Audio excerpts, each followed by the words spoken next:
Liko dan kawan-kawan sedang dalam perjalanan menuju ke Shining Path. Dengan mendaki anak tangga yang mengarah ke sebuah puncak bukit, kemungkinan mereka akan segera sampai ke tempat tersebut. Roy begitu bersemangat. Begitu pula dengan Crocalor, yang mana kelihatannya energi telurnya terisi dengan penuh. Sedangkan Liko yang mengecek kondisi teman-temannya, menemukan Bodo terlihat sangat kecapean. Tidak mengerti mengapa teman-temannya memiliki stamina yang panjang. Sesampainya di puncak, akhirnya mereka pun sampai di Shining Path, kolam bersinar yang permukaannya dilapisi dengan kristal. Membaca papan petunjuk yang ada di situ, Prof. Riad pun menceritakan tentang Shining Path. Dahulu kala material kristal dibawa entah dari mana sampai ke kolam ini, hingga material itu terkumpul menjadi satu kesatuan. Airnya memang sangatlah jernih dan bersinar, tapi sangat aman untuk diminum, dan bahkan disajikan oleh masyarakat setempat sebagai sumber mata air. Setelah membaca petunjuk tersebut, mereka pun semakin yakin Shining Pond berhubungan erat dengan fenomena terastal Pokemon, yang membuat Pokemon-Pokemon liar yang tinggal di luar daripada region Paldea dapat mengaktifkan terastal Pokemon. Liko pun baca papan petunjuk itu juga, yang mengatakan natap cahaya yang berkilauan di permukaan kolam itu membuat mereka bisa bertemu dengan orang yang sudah meninggal dunia. Ini membuat Roy bertanya-tanya, dari manakah asal cahaya tersebut? Ngomong-ngomong, mereka pun mulai mempertanyakan di manakah berair berada, karena di sini tidak ada orang sama sekali. Prof. Riad dan Kapten Pikachu pun mulai pencarian, menyuruh yang lainnya untuk tetap tinggal dan beristirahat di depan kolam dulu.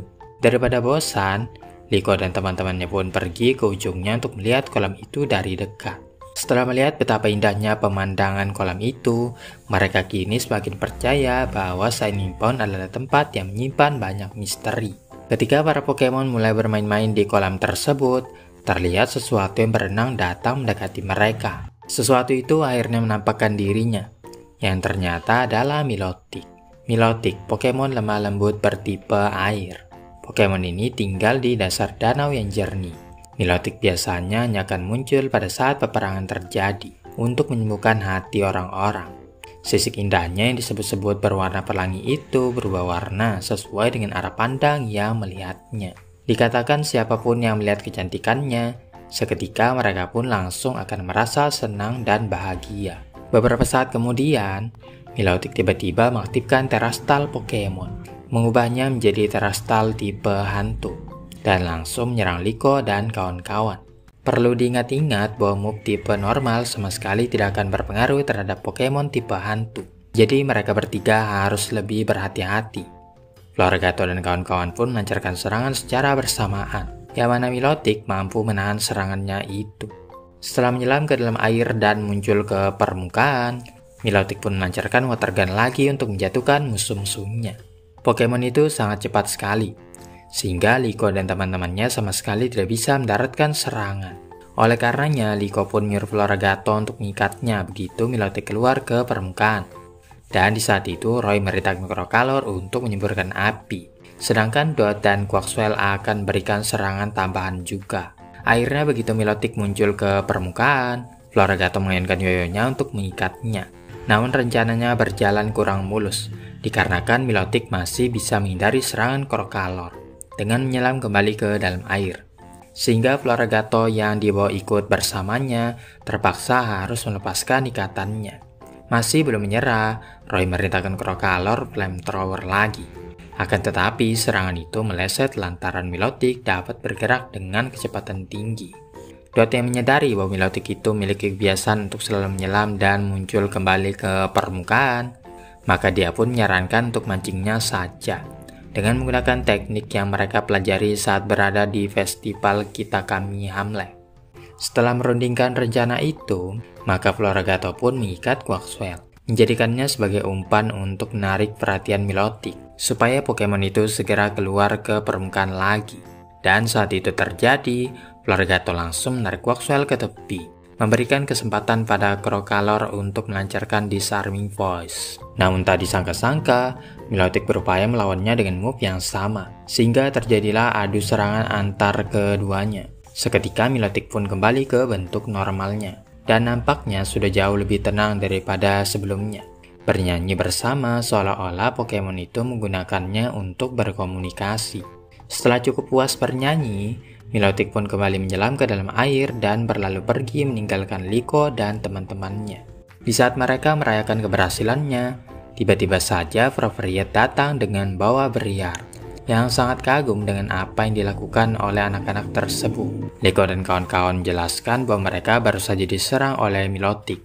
Yang menurut Fropriet ini sangat aneh, karena biasanya Pokemon itu sangat jinak dan hanya akan menyerang jika diprovokasi.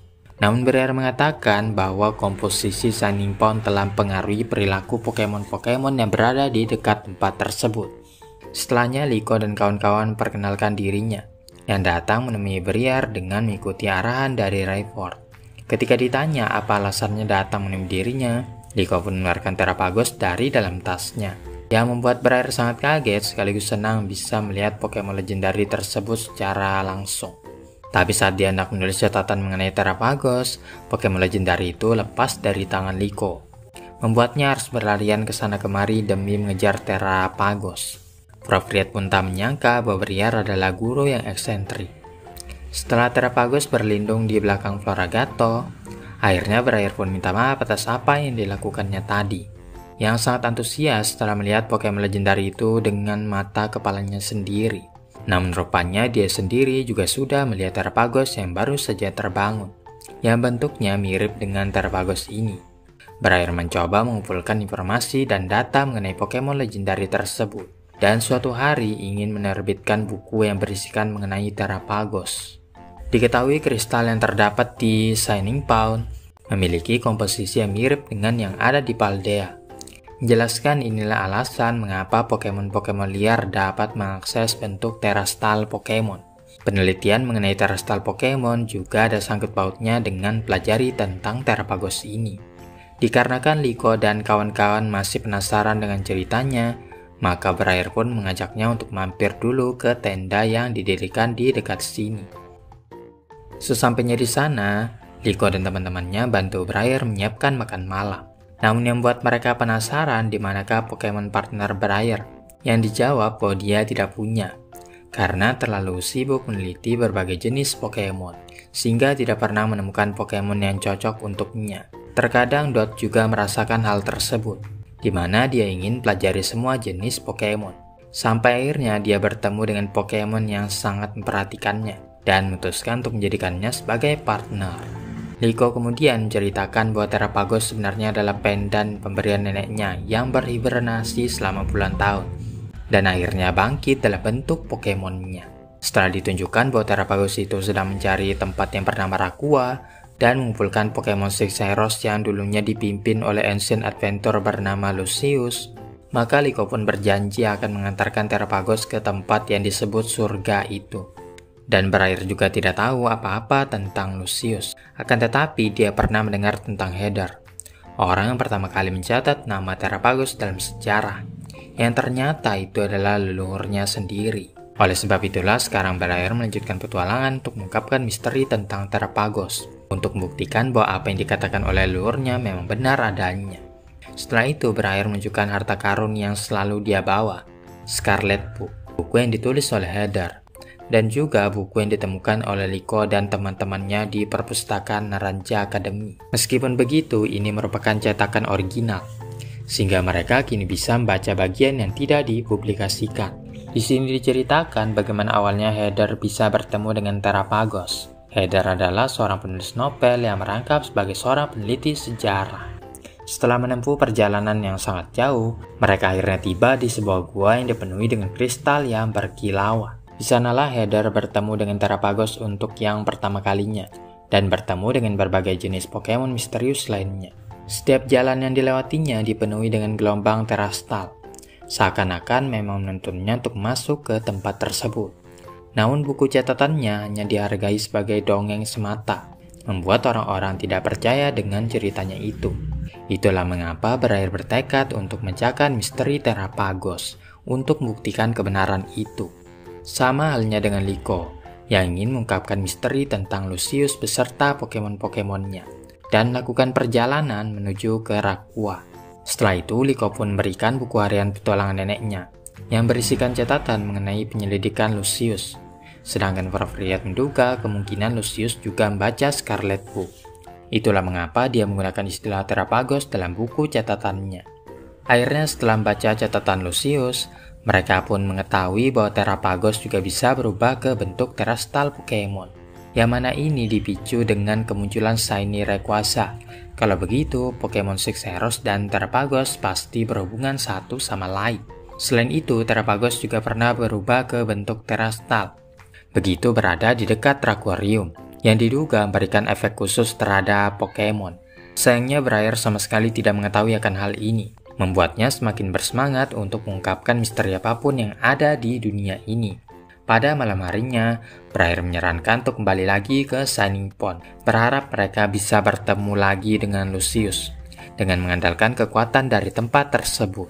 Namun setelah berdiam cukup lama di depan kolam, tetap tidak terjadi apa-apa. Meskipun begitu, Liko semakin bersemangat untuk mengungkapkan misteri tentang Terapagos. Pada saat itu, ada sekelebat bayangan yang memperhatikan mereka dari kejauhan. Keesokan harinya, mereka pun berpamitan dengan Briar, yang berjanji akan segera menghubungi mereka lagi, jikalau dia menemukan sesuatu. Sekembalinya ke kapal Berpasagi, Fravriat berencana untuk mencari Pokemon Sixeros yang tersisa, meskipun tidak tahu dari mana harus memulainya. Sedangkan Murdoch menanyakan di mana keponakannya berada, di mana Dot sedang merekam video di sekitar kota. Betapa terkejutnya dia saat melihat Pokemon yang berasal dari Hisui, dan karena penasaran, Dot pun mengejar Pokemon itu. Hingga akhirnya dia bertemu dengan seorang gadis yang merupakan trainer Hisuian Growlithe tersebut. Setelah mengungkapkan ketertarikannya terhadap Pokemon itu, Dot lalu menanyakan apakah gadis itu pernah melihat penampakan Pokemon aneh ini. Gadis itu dengan senang hati akan beritahukannya. Tapi sebelum itu, dia mengajak Dot bertarung dulu untuk mengetes kemampuannya. Dot milih Quaxwell untuk berhadapan dengan Leafeon. Setelah saling bertukar serangan, Leafeon menggunakan Sword Dance untuk meningkatkan kekuatannya, hingga mampu menjatuhkan Quaxwell. Namun tak disangka-sangka, Quaxwell mempelajari Air Cutter, yang dengan itu mampu mengcancel serangan Leafeon. Memanfaatkan kesempatan yang ada, Quaxwell akhirnya berhasil mendaratkan low kick, membuat Leafeon tak sadarkan diri.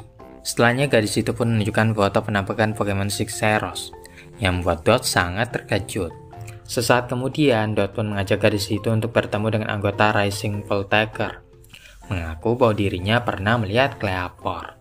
Dia pun perkenalkan dirinya adalah Sazare, seorang traveler yang hobinya fotografi. Apakah dia ini akan menjadi anggota Rising Voltaker yang baru ya guys ya? Kita tunggu aja episode selanjutnya.